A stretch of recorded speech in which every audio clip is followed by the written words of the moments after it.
Bom dia, boa tarde, boa noite. Aqui quem fala é o Kaique e vamos começar a apresentação do nosso seminário, que tem como tema a apresentação do artigo Um longo caminho até uma teoria unificada para a ecologia, de Paulo Demarco Júnior. Foi publicado em 2009, porém publicado em uma revista em 2006. Os integrantes do nosso grupo são o Armando, o Gustavo e eu, Kaique.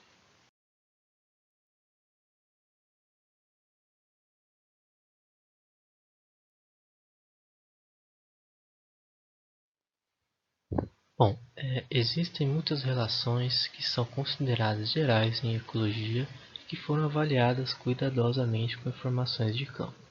Nessa presente tabela apresentamos algumas dessas relações e suas principais predições.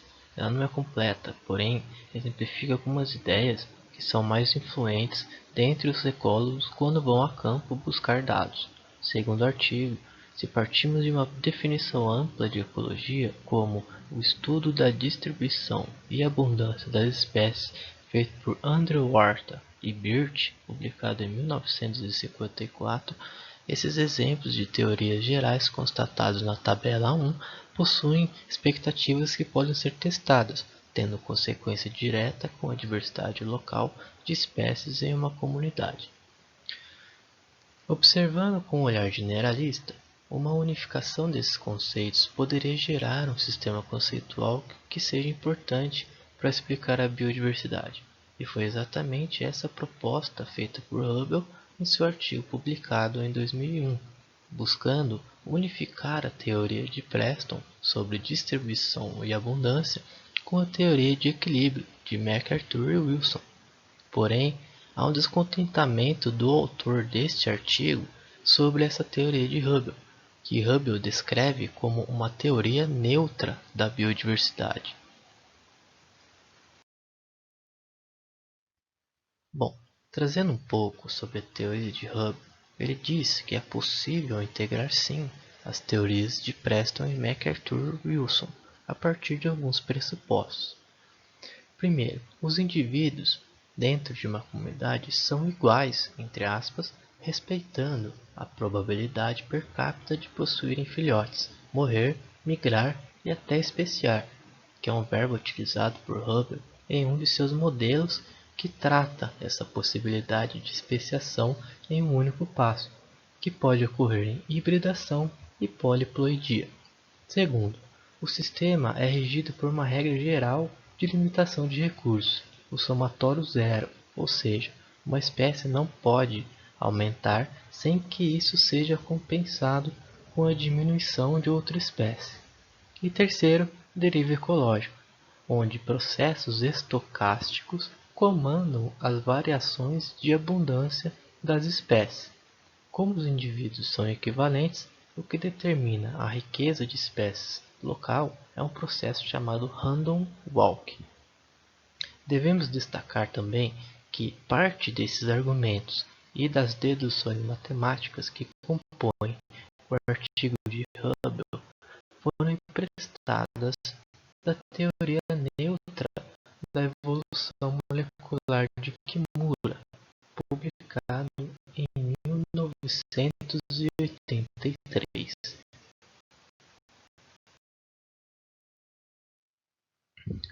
Com isso, o artigo nos traz que, olhando esses pressupostos, qualquer pesquisador que tenha andado por ambientes naturais e observado as interações locais de espécies, com certeza se sentiria desconfortável.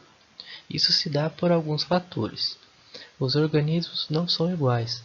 As diferenças nos tamanhos corporais entre espécies que ocorrem em comunidades naturais fazem com que haja diferenças na probabilidade per capita citada por Hubble. Além disso, as diferenças também afetam o padrão do uso da energia disponível nesse sistema. Outro fator é que as abundâncias totais por unidade de área podem variar muito dentro de uma mesma comunidade. E por último, interações entre espécies tendem a regir a dinâmica de populações de animais e plantas, pelo menos para alguns conjuntos de espécies. Agora a gente vai falar um pouco sobre a neutralidade.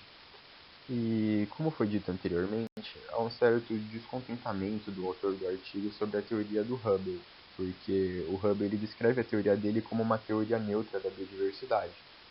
Mas o que seria um modelo neutro de biodiversidade? O modelo neutro de biodiversidade é um modelo de comunidade baseado em dispersão. Então, para a gente entender melhor, um modelo neutro ele mostra uma estrutura de comunidade baseada na dispersão, em contraposição a uma estrutura baseada no nicho. Então, é importante também a gente lembrar que a concepção neutra de comunidade ela é muito recente e ela abala alguns pilares importantes na nossa visão dos sistemas naturais. E para a gente entender isso melhor, é importante a gente entender a distinção entre modelo neutro e modelo nulo. Os modelos nulos, eles ajudam a identificar componentes interativos dos sistemas naturais, mas mantendo alguns componentes não modificados. Eles mantêm algumas propriedades que dão um certo realismo biológico, com muitos aspectos básicos do nicho das espécies, com o objetivo de identificar se os processos interativos são realmente importantes para estruturar essa comunidade, que já é o que não acontece nos modelos neutros.